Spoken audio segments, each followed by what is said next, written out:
In less than a month, Atlanta Police Chief Rodney Bryant is set to retire. Bryant is an Atlanta native, and he came out of retirement to become chief early in the pandemic. He just finished up a conversation with 11 Alive Joe Hankey today about the state of the department as he leaves and how he feels the next chief should lead Atlanta. Joe?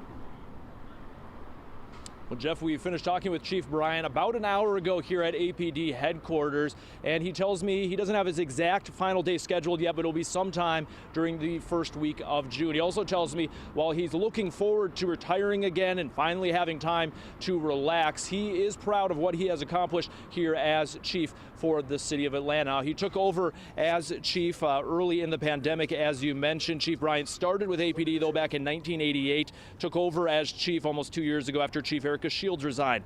As Bryant became chief, we heard from APD officers and police union representatives that officer morale was at record lows. That was following multiple incidents where police had been charged with excessive force during a period of civil unrest, and it led to what was called the blue flu, where a large number of officers called out from their shifts. And while officers admit morale is not back to where it was several years ago, they and Bryant tell us it's on the rebound.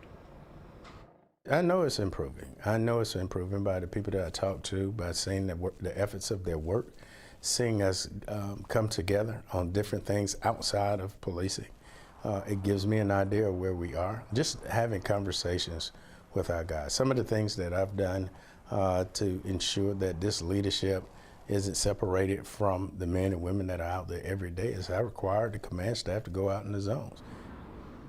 And Bryant says he's also out there most days himself visiting the various APD zones. Most days he's wearing the same navy blue colored uniform that patrol officers are wearing. Now, in our conversation, we talked about violent crime that's still up significantly compared to last year. A couple high profile cases from his time in office that remain unsolved. And also what he says what the next chief needs to bring to the job to be successful. We'll have those parts of our conversation coming up in the next hour at 6.